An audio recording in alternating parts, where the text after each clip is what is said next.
Assalamu alaikum wa rahmatullahi wa barakatuh, everyone. I hope you're all doing well, inshallah. So I'm just after watching a video from the One Message Foundation. I think they're doing an amazing job, and I couldn't help but react to a little segment of it.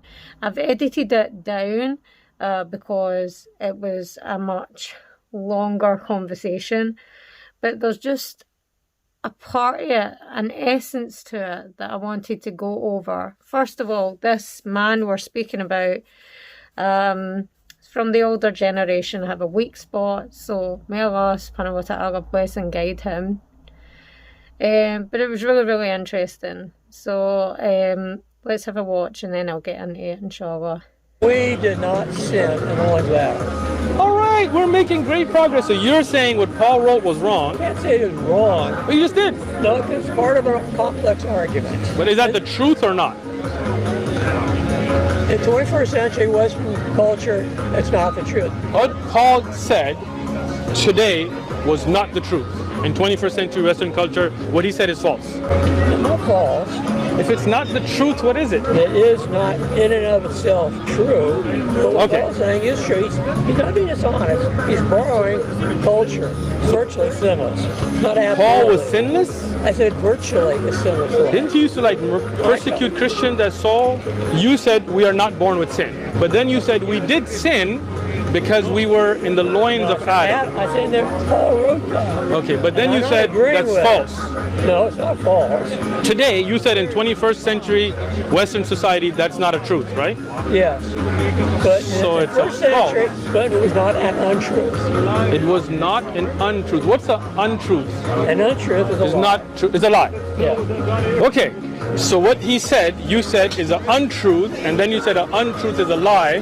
So what Paul said was a lie. Not by first century standards, no. Was it the truth? You said it was an untruth. You said we did not sin in the loins of Adam, right? Adam never existed. Okay. Wait, I'm sorry. Adam never existed? No, he didn't. There was no such person named Adam? No. Adam, Eve, Genesis, garden, that never happened? The first 11 chapters of Genesis are the same genre of literature as epic tales, sagas, myths, and legends. Ah, chapter 1 through chapter 11. This is all myths, false That's it. Written the same genre of literature as myths, sagas. fabrication. This is not true. It's a myth. It's not historically accurate. Adam and Eve and the whole story with the snake in the garden happened or not? It's not historical. It did not happen. It did not happen. That's right. Okay, so this is a myth. Not a myth. Probably a saga. If it didn't happen, then that's a myth, right? It's a saga. They're It's myths, an untruth. they're myths, the legends, and the sagas and epic tales. It's not an untruth. It's not a lie. It's a So it did happen. No, Was there an Adam or not? There was no Adam. Was there Eve?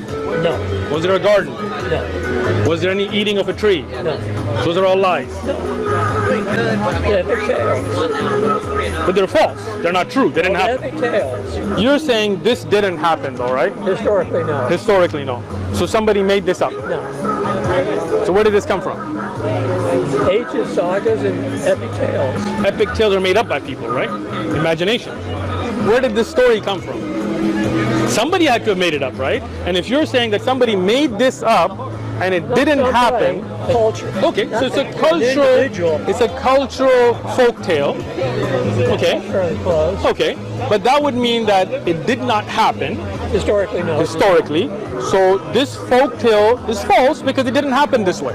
If I say, hey, there was a big snake that used to roam San Diego and eat up cows or whatever, and me and a bunch of guys are making this up as a folk tale, and it didn't happen, then that's false. That's not a true thing. because you're making it up. Yeah, but somebody had to have made this up. You say that there was nobody named Adam, nobody named Eve, there was no garden. Somebody came up with that idea and it didn't actually happen.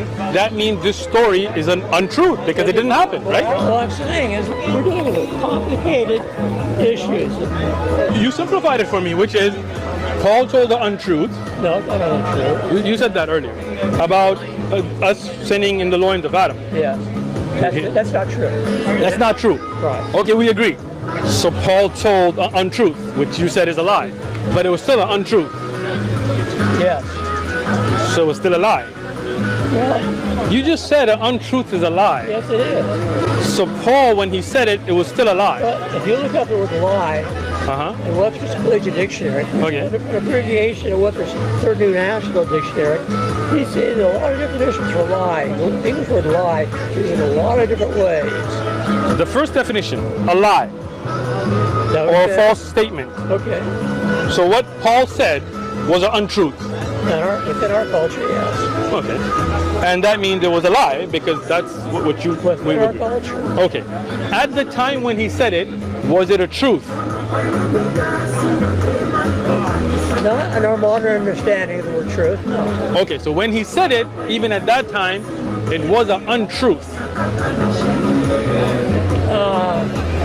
I wouldn't go that far, really. Close to it, though. May Allah subhanahu wa ta'ala bless him. The thing is, this symbolises many conversations that you see many people in the Dawah sector having. Whether that be in San Diego, whether that be in the Speaker's Corner, you always get some people that approach these conversations with a competitive agenda. They want to go there and they want to win the conversation. The thing is, though, that's not what the Muslims are there for. They're there to present evidences of why Islam is the truth. Why? Because it comes from the Quran, and the Quran comes from God. This isn't a competition for us. You know, the worst that can happen in a conversation between us is that we agree to disagree. The Muslims are there because Allah tells us that it's our duty to convey the message. This is a display of compassion and care for our fellow human beings. We're also not there to go round in circles.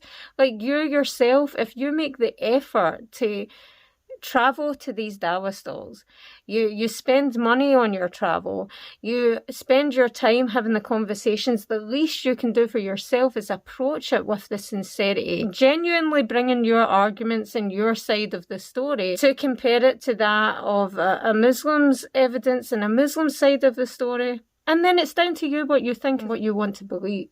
But ultimately, we are presenting the truth to you. There's no medal or trophy at the end of this. Too many people make these conversations about ego, and ego has no place in them. And when we look back at some of the conversations that we see on channels like One Message Foundation, or if we go to conversations that we see in Speaker's Corner and the like, there are always and many conversations where people are way too willing to go round in circles. It was very clear that this man was saying that there was things in the Bible that were not true.